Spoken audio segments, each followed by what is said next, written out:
The alarm screams filled every corner of the ship. Commander Sarah Chen ran down the narrow hallway, her boots clanging against the metal floor. Red lights flashed on and off, making everything look like a nightmare. The wandering star was dying and she knew it. "Engineering report," she shouted into her communicator. The voice that came back was broken and scared. "Commander, the reactor is gone. We have maybe 6 hours of life support left. The radiation leak is getting worse." Sarah felt her stomach drop. They were 3 weeks from the nearest human outpost. Their distress beacon was broadcasting into empty space. Nobody was coming. Nobody even knew where they were. She reached the bridge and looked at her crew. 12 faces stared back at her. 12 people who trusted her to bring them home. Jenkins was holding his stomach, already sick from the radiation. Maria was trying to stop a nosebleed. They were all going to die out here in the dark between the stars. "Keep the beacon running," Sarah said, trying to keep her voice steady. Someone might hear us, but she didn't believe it. This region of space was empty. They had been exploring, mapping new routes, being brave and stupid like humans always were. Now they would pay the price. Hours passed like years. The ship got colder. The air started to taste wrong. Jenkins collapsed and they carried him to the medical bay. The doctor shook his head. There was nothing he could do. The radiation had cooked them all from the inside. Sarah sat in her chair on the bridge and thought about Earth. She thought about her son, Marcus, only 5 years old. She had promised to come home. She had promised to bring him a star map showing where Mommy had gone. Now he would grow up without her. "Commander." The communications officer suddenly sat up straight. "I'm picking up something, a ship. It's not human." Sarah's heart jumped. "Can you identify it?" "No, ma'am. The design is nothing in our database. They're approaching us." Fear mixed with hope in Sarah's chest. Alien contact was always dangerous. Humanity had only met 3 other species, and one of those meetings had ended in violence. But what choice did they have? The alien ship was beautiful. It looked like a sea creature from Earth's oceans, all smooth curves and flowing lines. It was much bigger than the wandering star. Lights glowed soft blue along its hull. A voice came over the radio. It was strange, full of clicking sounds, but the translation software worked. "Human vessel, this is the Valkyrie ship Gentle Current. We received your distress call. Your ship is dying. Do you need help?" Sarah almost cried. "Yes, God, yes." "We have 12 crew. Radiation exposure. Life support failing." There was a pause. Then the voice came back. "We are not supposed to interfere with other species. Our laws are clear. But my crew has voted. We cannot leave you to die. Prepare for docking." The next few hours were a blur. The Valkyrie looked like reptiles that walked on 2 legs. Their skin was green and covered in small scales. Their eyes were large and yellow. But their hands were gentle as they carried the sick humans to their medical bay. Captain Thesick stood over Sarah as his doctor worked on her crew. "Your species is very fragile," he said. His voice was kind, not mocking. "The radiation would have killed you in hours. Why are you helping us?" Sarah asked. "You said it was against your laws." Thesick's head tilted in a way that seemed like a smile. "Because it is the right thing to do. Laws are important, but mercy is more important." My crew agreed. "We will face punishment when we return home, but we will face it knowing we did what was right." They saved all 12 humans. Every single one. The Valkyrie gave them medicine, food, clean air. They fixed the wandering star enough to make it home. It took 2 weeks, and the Valkyrie stayed with them the whole time, making sure they were safe. On the last day, before the wandering star jumped back into human space, Sarah stood with Captain Thesick in the docking bay. "I don't know how to thank you," she said. "No thanks are needed," Thesick replied. "Go home to your families." Sarah shook her head. "No, you need to understand something about humans. We remember. We remember kindness and we remember debts. My people will know what you did. We will not forget this. Ever." She pulled out her personal recorder and spoke into it, making sure the computer saved every word. "I am Commander Sarah Chen of the Terran Explorer Corps. Today, Captain Thesick and the crew of the Valkyrie ship Gentle Current saved 12 human lives. They risked their careers and their freedom to help strangers. Humanity remembers its friends. We will not forget." She gave a copy of the recording to Thesick. "Keep this. I don't know if we'll ever meet again. But if your people ever need help, any help at all, you send this to us. You understand? Any help at all." Thesic took the recording device. He didn't understand, not really. How could he? The Velkari didn't think the way humans did. They didn't carry debts across years and decades. They didn't build their entire culture on loyalty and remembering. But he would learn. The whole galaxy would learn. Sarah Chen went home. She held her son Marcus and told him about the kind aliens who saved Mommy. She filed her report, and it went into the Terran historical database, marked important, marked permanent. Captain Thesic was demoted when he got home, just as he expected, but he kept the recording device. Sometimes, late at night, he would play it and listen to the human woman's promise. Neither of them knew that 40 years later, that promise would shake the stars. The sky above Velkari Prime burned red with fire. Captain Sela Thesic watched from the bridge of her small patrol ship as another orbital station exploded. The Kreth had been attacking for 3 weeks and her people were losing badly. "Captain, we're receiving evacuation orders," her communications officer said. His scales were pale with fear. "All military vessels are to escort the colony ships away from the home system." Sela felt her chest tighten. Evacuation. That meant they had lost. The Velkari were leaving their home forever. The Kreth Dominion had come without warning. Their massive warships had dropped out of hyperspace and immediately began attacking. They gave no reason. They demanded no surrender. They just killed. The Velkari were not warriors. They had a small defense force, mostly for rescue operations and dealing with space debris. They had no battleships, no weapons that could match the Kreth. They had tried to negotiate, tried to talk, tried everything except fight back effectively. Nothing worked. Now thousands of Velkari were dead. Whole colonies were silent. Refugee ships crowded the space lanes, desperate to escape before the Kreth caught them. Sela guided her ship toward the refugee fleet. She could see hundreds of vessels, most of them civilian transports never meant for long journeys.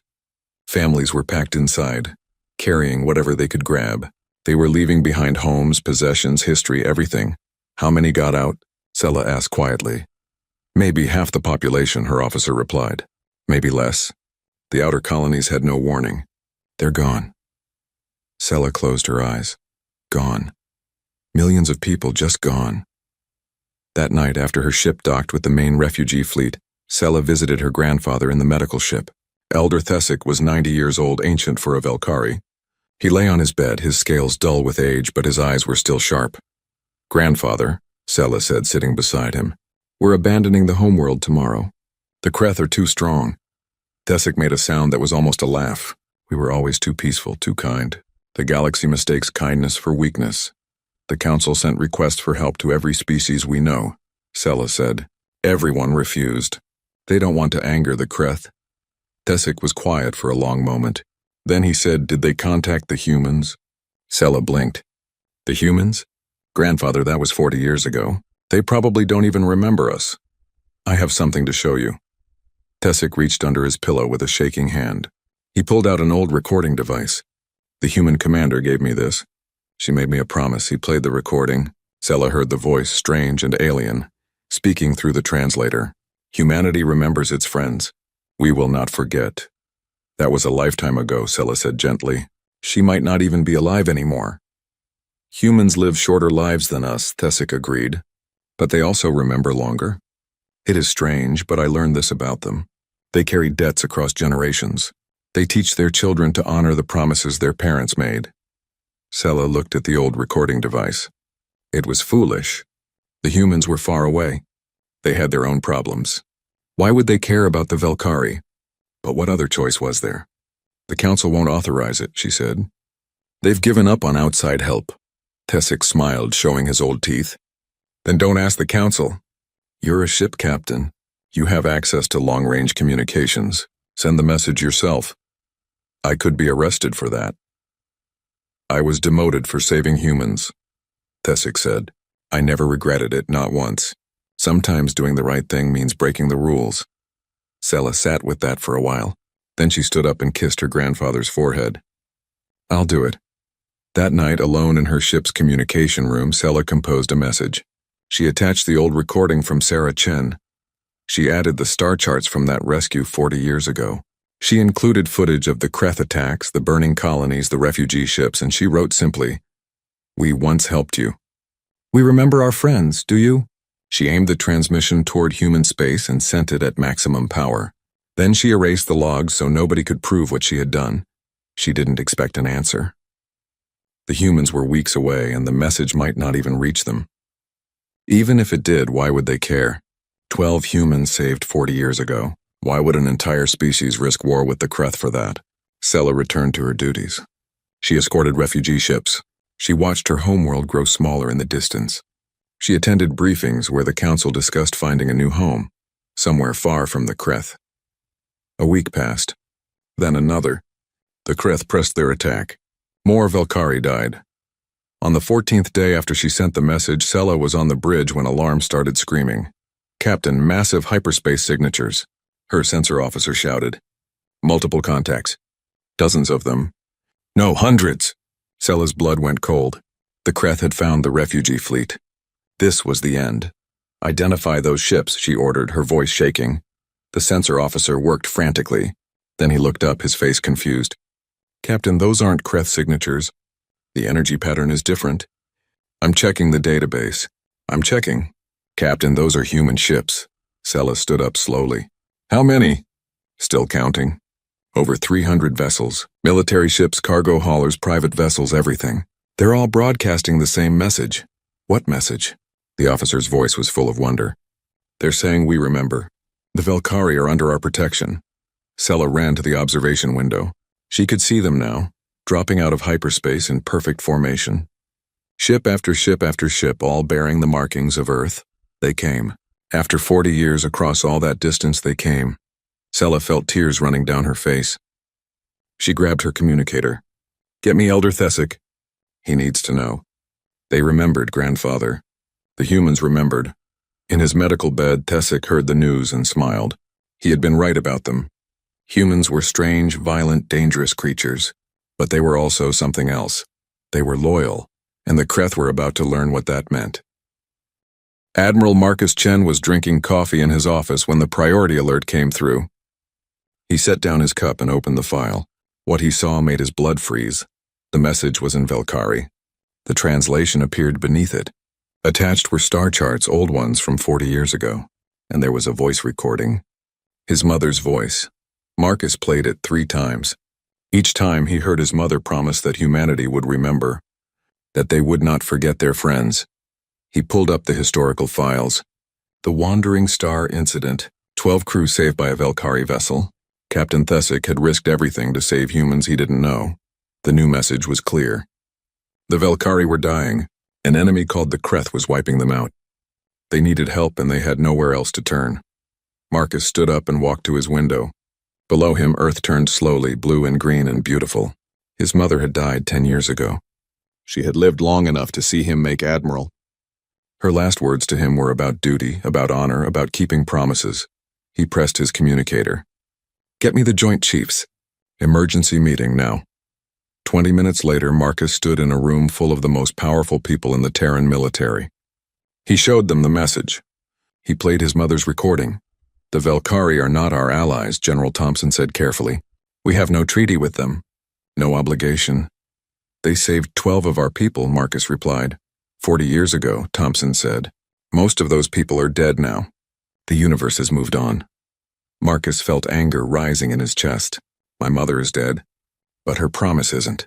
She spoke for humanity. She said we would remember. One woman's promise doesn't commit our entire fleet," another admiral said. "We need to think strategically. The Kreth are powerful. This could start a war." Marcus looked around the room. He saw calculation in their eyes, politics, strategy. Everything except the one thing that mattered. "Fine," he said. "You're right. We can't order our ships to help. That would be wrong." The generals relaxed slightly. "But we can ask them," Marcus continued. He pulled out his personal command tablet and accessed Protocol Nightingale. It was an old system built decades ago for emergencies. It created a direct communication line to every Terran ship captain, military or civilian. It bypassed all the normal chains of command. "Admiral, what are you doing?" Thompson demanded. Marcus started typing. "I'm sending a message to every captain in our fleet. I'm telling them what happened. I'm showing them my mother's promise. And I'm asking who wants to go help the Velkari." "You can't do that," Thompson said, standing up. That's against protocol. Protocol Nightingale exists exactly for this purpose, Marcus replied calmly. For emergencies when normal command structure is too slow. I'm activating it. You'll start a mutiny, another general warned. No, Marcus said. I'm giving our people a choice. He finished typing and hit send. The message went out to every Terran vessel in space. Thousands of them. Military battleships, cargo haulers, explorer vessels, mining ships, passenger transports, everything. The message was simple. The Velkari once saved 12 humans when they had nothing to gain. Now they're dying. Here are the coordinates. Who's coming? For a moment, nothing happened. The room was silent except for breathing. Then Marcus's tablet started beeping. One response, then another, then 10, then 100. The responses flooded in so fast the system started lagging. Every captain seemed to be answering at once. Captain Martinez of the cargo hauler Big Bertha. I'm changing course. See you there. This is Commander Jackson on the destroyer Vengeance. My crew voted. We're going. Captain Liu of the mining ship Fortune's Favor. We're not military, but we've got some weapons. Count us in. Captain Williams on the passenger liner Starlight Dreams. I'm dropping off my passengers at the nearest station and heading to Velkari space. My grandparents were on the Wandering Star, I owe them. On and on they came. Military ships breaking formation. Cargo haulers dumping their loads at the nearest station. Private vessels changing course mid-journey. Even a prison transport ship sent a message. This is Warden Peters on the lockdown. My prisoners voted too. They want to help. We're coming. General Thompson stared at the screen in shock. This is insane. They're abandoning their posts. Ignoring orders. I didn't give them orders, Marcus said quietly. I asked them a question. They're giving their answer. Within 2 hours, over 300 ships had committed to going to Velkari space. The number kept growing. Ship captains were coordinating on their own, forming strike groups, sharing intelligence, planning attack runs. The Terran military hadn't ordered any of this. They were just watching it happen. Sir, Marcus's aide said, pulling up a tactical display. They're organizing themselves. Captain Rodriguez on the Beijing is acting as fleet coordinator. They've established supply lines. Medical ships are grouping in the center. Combat vessels on the outside. It's actually a pretty good formation. Marcus felt pride swell in his chest. This was humanity at its best. Not waiting for orders, not asking permission, just doing what was right. General Thompson sat down heavily. What have you done? I reminded them what we are, Marcus said. The Velkari saved 12 people. Those 12 had children. Those children had children. How many humans are alive today because Captain Thesic showed mercy 40 years ago? Hundreds? Thousands? He turned to face the room full of generals and admirals. The Velkari didn't save 12 lives. They saved entire bloodlines, families, futures, and now they need help and you want us to hide behind politics and strategy? Nobody answered. I'm going too, Marcus said. The Remembrance launches in 3 hours. Anyone who wants to join us is welcome. He walked out of the room. Behind him he heard arguing, shouting, people demanding he be court-martialed. He didn't care. In the docking bay, his ship's crew was already preparing for launch. They had heard the message, too. They were ready. Marcus stood on his bridge and watched as more and more ships reported ready. The fleet was assembling itself, coordinating without central command, moving with a purpose that transcended orders. Sir, his communications officer said, we're receiving a message from the civilian ship Hope's Light. It's a medical vessel. They're volunteering to join the fleet. Welcome them, Marcus said. Sir, they're also asking if we know what we're getting into. The Kreth are supposed to be very dangerous. Marcus thought about his mother. About Captain Thesic risking his career to save strangers. About 12 humans who got to go home because someone showed them mercy. Tell them we know exactly what we're getting into, he said. Tell them we're paying a debt that's 40 years old. And tell them that humanity always pays its debts. The fleet prepared to jump. 317 vessels carrying thousands of humans all heading toward a war that wasn't theirs. But it was theirs. The moment Captain Thesic chose mercy over protocol, it became theirs. The Kreth had no idea what was coming for them. Commander Dreth of the Kreth Dominion watched his screens with satisfaction. Another Velkari colony was burning. The little reptiles were fleeing in all directions. Soon, the entire sector would belong to the Kreth. Sir, we're detecting hyperspace signatures, his sensor officer said. Dreth barely looked up. More refugees, let them run, we'll hunt them down later. No, sir. These are different. Very different. I'm reading over 300 vessels, they're coming in fast. That got Dreth's attention. He stood up and walked to the main display. The signatures were appearing on the edge of the system, ship after ship dropping out of hyperspace in perfect formation. Who are they? Dreth demanded. Unknown, sir? Wait, I'm getting identification codes now. They're human vessels, Terran ships. Dreth frowned. Humans? What are humans doing here? He pulled up what little data the Kreth had on humanity. A relatively new species, moderate technology, no major wars in their history. They kept to themselves mostly, nothing impressive. They must be evacuating the Velkari, Dreth decided. Probably some humanitarian mission. Ignore them unless they interfere. But the human ships weren't heading toward the refugee fleet. They were spreading out in attack formation, positioning themselves between the Kreth fleet and the Velkari colonies. Sir, we're being hailed. It's the humans. Put it through, Dreth said, annoyed. The face that appeared on his screen was human. Male, older, with gray hair and hard eyes. This is Admiral Marcus Chen of the Terran Expeditionary Force. The Velkari are under our protection. You will cease all hostile actions immediately and withdraw from the system. Dreth stared at him for a moment. Then he laughed. You're joking. You have no authority here, human. This is Kreth territory now. Leave, or be destroyed. The human's expression didn't change. You have 1 hour to begin withdrawal. After that, we will consider you hostile and act accordingly. The screen went dark. Dreth looked at his officers. Several of them were smiling. They're insane, his weapons officer said. They're outnumbered. Our ships are bigger and better armed. Prepare for combat, Dreth ordered. Let's teach these humans not to interfere in Kreth business. The Kreth fleet had 87 warships, large, heavily armored vessels built for conquest. They had crushed the Velkari easily. These humans would be no different. The hour passed. The human fleet did not withdraw. Instead, they tightened their formation. All ships, attack pattern Theta, Dreth commanded. Destroy them. The Kreth ships surged forward, weapons charging. It should have been a quick battle. It wasn't. The human ships moved like nothing Dreth had ever seen. They didn't try to outgun the Kreth vessels. Instead, they swarmed. 3 or 4 human ships would target a single Kreth battleship, hitting it from different angles, coordinating their fire with perfect precision. Sir, we're taking heavy damage on the forward line, his officer reported. The humans are targeting our weapon systems and engines. They're disabling ships without destroying them. Then destroy them, Dreth shouted. But the humans were fast. Their smaller ships darted between Kreth vessels, making it hard to get a clear shot. And when Kreth ships did hit them, the humans didn't retreat. They kept coming. Dreth watched in horror as a human cargo hauler, clearly damaged and venting atmosphere, suddenly accelerated toward one of his battleships. What is that ship doing? Sir, it's on a collision course. The cargo hauler slammed into the Kreth battleship at full speed. Both ships exploded in a ball of fire. They're ramming us, Dreth's weapons officer shouted. They're deliberately sacrificing their ships. It got worse.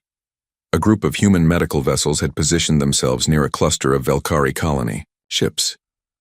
When Kreth fighters tried to attack the colonies, the medical ships moved into the line of fire. They had no weapons, but they used their own hulls as shields. Sir, the humans are protecting the Velkari civilians with their own bodies, his sensor officer reported. They're taking hits meant for the refugees. Dreth couldn't understand it. What kind of species did this? The Velkari were nothing to the humans. Why were they dying for them? Focus fire on that large human ship, Dreth ordered, pointing at Admiral Chen's flagship. Kill their leader. The Kreth fleet concentrated their weapons on the Remembrance. The human flagship's shields blazed with energy, flickering and failing under the assault. But before they could finish it, a dozen human ships moved in front of the Remembrance. They formed a wall with their own vessels, absorbing the fire meant for their admiral. They're protecting him, Dreth's officer said, voice filled with disbelief.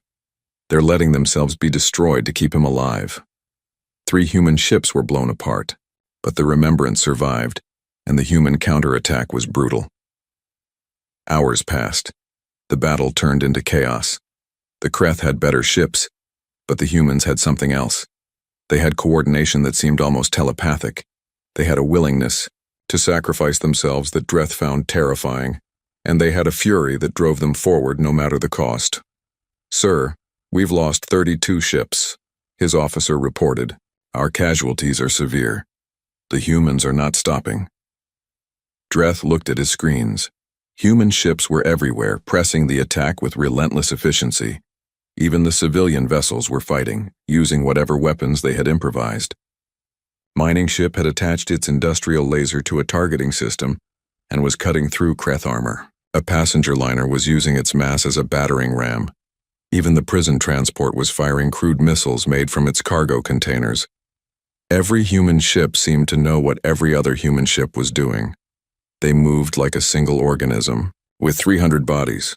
"Sir, the humans are broadcasting a message on all frequencies," his communications officer said. "What does it say?" "It's repeating over and over. It says, 'The Velkhari saved 12 of us. We will not let them die. You cannot break us. You cannot stop us. Leave now or be destroyed.'" Dreth felt something he hadn't felt in a long time. Fear. The Kreth were warriors. They had conquered dozens of species, but they had never fought anyone like this. The humans weren't fighting for territory or resources. They were fighting for loyalty, for honor, for a debt that was 40 years old. "Sir, Admiral Chen is hailing us again." Dreth accepted the call. The human admiral's face filled his screen. There was blood on his forehead and smoke behind him, but his eyes were steady. "Commander Dreth," Chen said quietly, "I'm going to say this once more. Withdraw from Velkhari space. Right now, or my fleet will destroy every single one of your ships. We will not stop. We will not surrender.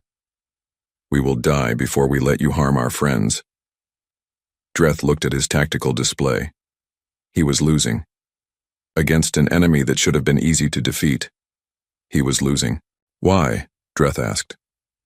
"Why are you doing this? What are the Velkhari to you?" Chen smiled, and it was a terrible smile.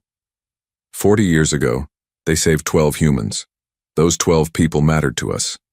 Every single life matters to us. And we remember. We always remember. Dreth made his decision. "All ships, withdraw, full retreat, get us out of this system." The Kreth fleet turned and fled. Behind them, the human fleet held position, making sure the retreat was real. On the Remembrance, Admiral Chen slumped in his chair. They had won, but the cost had been high. 43 human ships destroyed, thousands of casualties, but the Velkhari were safe. The refugees were safe. The debt was paid. "Sir, we're receiving a transmission from Captain Sela Thesik," his communications officer said. Chen smiled. "Put her through." The Velkhari woman's face appeared on his screen. She was crying. "Admiral Chen, I don't have words. You came. You all came. You saved us." "Your grandfather saved us first," Chen replied. "We're just returning the favor. That's what friends do." 3 weeks had passed since the battle. The Kreth were gone, fled back to their own territory. The Velkhari homeworld was safe. The refugees were coming home. Admiral Marcus Chen stood on the surface of Velkhari Prime, watching the reconstruction efforts. Human engineers worked side by side with Velkhari builders, repairing damaged structures and rebuilding what the Kreth had destroyed. A young human woman, barely 20, was teaching a group of Velkhari children how to reinforce a wall. A Velkhari elder was showing a human technician their traditional building methods. Everywhere Marcus looked, he saw cooperation and friendship. "Admiral Chen," a voice said behind him. Marcus turned to see Captain Sela Thesik approaching. Beside her, supported by a walking frame, was a very old Velkhari. His scales were dull with age, but his eyes were bright. "This is my grandfather," Sela said.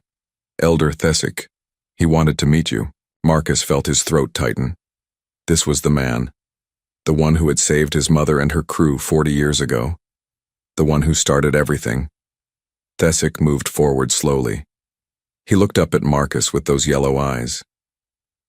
You are Sarah Chen's son. I see her in your face. She spoke of you often, Marcus said. She told me and my children about the kind alien captain who saved her when he had nothing to gain. I gained something, Thesic said softly. I gained the knowledge that I did the right thing. That was worth any punishment. Marcus reached into his pocket and pulled out a small device. My mother left this for you. She recorded it before she died. She made me promise to deliver it if we ever found you again. He pressed play. His mother's voice filled the air, older than in the first recording but still strong. Captain Thesic, if you're hearing this, then my son has found you. I don't know what the circumstances are, but I know this. Humanity keeps its promises. We always have. We always will. Thank you for giving me the chance to watch my son grow up.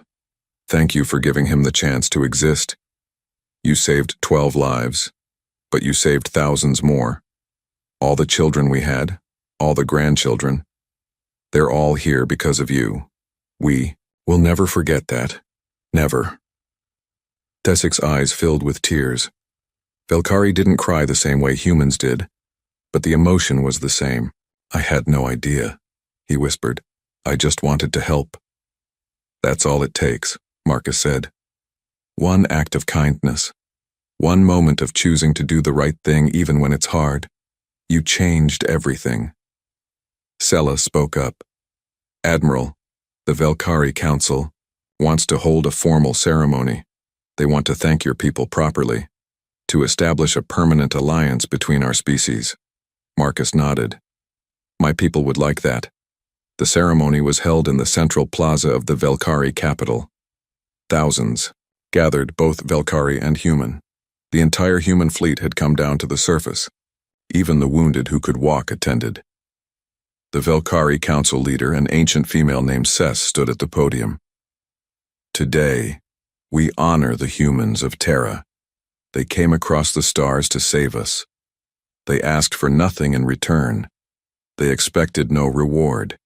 They came because 40 years ago we showed mercy to 12 of their people. They came because they remember their friends. She turned to Marcus. Admiral Chen, your people have shown us something we thought was rare in the galaxy. True loyalty, unshakable honor. You have saved our entire civilization. How can we possibly repay this debt? Marcus stepped forward. The plaza was silent. He looked out at all those faces, human and Velkari, watching him. Elder Thesic asked me the same question. 40 years ago, Marcus said, when my mother asked how to thank him for saving her crew. He said no thanks were needed. He said he was just doing what was right. Marcus walked over to where Thesic sat in a place of honor. That's my answer to you. No thanks are needed. You saved 12 humans when you could have ignored us. Those 12 people had children. Those children had children. My grandmother was on that ship. If she had died, I wouldn't exist. My children wouldn't exist. Their children wouldn't exist. He turned back to the crowd. How many humans are alive today because one Velkari captain chose mercy? How many of us owe our existence to that one decision? Hundreds? Thousands? Maybe more. Marcus's voice grew stronger. Your grandfather didn't save 12 lives, Captain Sela. He saved entire bloodlines, entire futures. Every person in my fleet is here because of him. Every single one of us. We're all connected to those 12 people he saved. The crowd was absolutely silent. So you ask how you can repay us? Marcus continued. You already did, 40 years ago. You showed us that there are good people in the universe. People worth fighting for, worth dying for. That's a gift beyond measure. Thesic stood up slowly, supported by his walking frame. He moved to stand beside Marcus. I have something to say, the old Velkari announced. Everyone turned to listen. When I saved those humans, my government punished me, Thesic said. They said I broke the rules. They said I interfered where I shouldn't. They were wrong. I made the right choice and I knew it in my heart. But I never imagined this. I never thought. That one decision would matter so much. He looked at Marcus. Your mother promised me that humanity would remember. I kept her recording for 40 years. On bad days, I would play it and wonder if she meant it. If humans really remembered debts that old. Thesik's voice cracked with emotion. Now I know. You came with hundreds of ships. You fought for us. You died for us. For a kindness shown 4 decades ago. I do not understand humans fully, but I understand this. You are the most loyal species I have ever encountered, and I am proud to call you friends. Marcus embraced the old Velkari gently. Around them, humans and Velkari began to cry and cheer together. Captain Rodriguez, who had coordinated the fleet during the journey, stepped forward. Admiral, the captains have something to say. One by one, the human captains came forward. Each one told their story. My grandfather was on the Wandering Star, Captain Williams said. He met my grandmother after coming home. I'm here because of you, Elder Thesik. My wife's great-aunt was saved by you, Captain Martinez said. Our children exist because you showed mercy. I'm not related to anyone on that ship, said Captain Liu. But I came anyway, because that's what humans do. We protect our friends. On and on they came, each one connecting themselves to that moment 40 years ago. Some through blood, some through marriage, some through simple loyalty. It didn't matter. They all came. Cess, the council leader, watched this with wonder. I don't understand, she said to Marcus. Not all of these people are related to the Wandering Star crew. Why did they come? Marcus smiled. Because when you save one human, you save all of us. We're connected, we're family, even when we're not related. That's what humanity is. We remember every kindness, we repay every debt, and we protect our friends no matter the cost. He looked out at the crowd. The Kreth learned that. They thought they could attack the Velkari without consequences. They were wrong. They attacked our friends. They attacked people we owed a debt to. So we came. All of us. What happens now? Sella asked. The Kreth might return. They won't, Marcus said firmly. We're building a defense station in orbit, a permanent one, crewed by both humans and Velkari. If the Kreth come back, they'll face both our fleets. And I suspect once this story spreads through the galaxy, other species will think twice before attacking the Velkari. Why? Cess asked. Because everyone will know that the Velkari are friends of humanity, and everyone will know what happens to species who hurt our friends. The ceremony ended with a feast. Humans and Velkari ate together, shared stories, made friendships that would last generations. Children of both species played together in the plaza. Late that night, Marcus stood with Thesik on a balcony overlooking the city. The old Velkari looked at the stars. Your mother kept her promise, Thesik said softly. She always did, Marcus replied. That's what made her human. I still don't fully understand your species, Thesik admitted. You are violent and dangerous. You brought hundreds of ships to a war that wasn't yours. You lost thousands of your people, all for a debt 40 years old. Marcus nodded. That's what makes us human too. We're dangerous, yes. We're violent, yes. But we're also loyal. We're also honorable. We remember our friends, and we protect what we love. He put his hand on the old Velkari's shoulder. You showed mercy when you didn't have to. You chose kindness when it would have been easier to ignore us. That changed everything, not just for 12 people, but for our entire species. You taught us that there are people worth saving in this universe. Thesik looked up at him. And now everyone knows, Marcus said. They know that if you help a human, even 40 years ago, we will cross the galaxy to help you back. They know that we pay our debts. They know that we remember. Far across the galaxy, in a trading post near the frontier, a young alien trader was helping a stranded human crew repair their ship. His partner asked why he would risk it. The trader pointed to a newsfeed playing on a screen. It showed human ships protecting Velkari colonies. It told the story of Captain Thesik and the Wandering Star. It explained how 300 human vessels had come to repay a 40-year-old debt. That's why, the trader said. Because if you help a human, they remember. 40 years later, an armada shows up. I've heard the stories now, everyone has. You help a human and they never forget. His partner looked at the news feed nervously. That's terrifying. The trader smiled. That's humanity.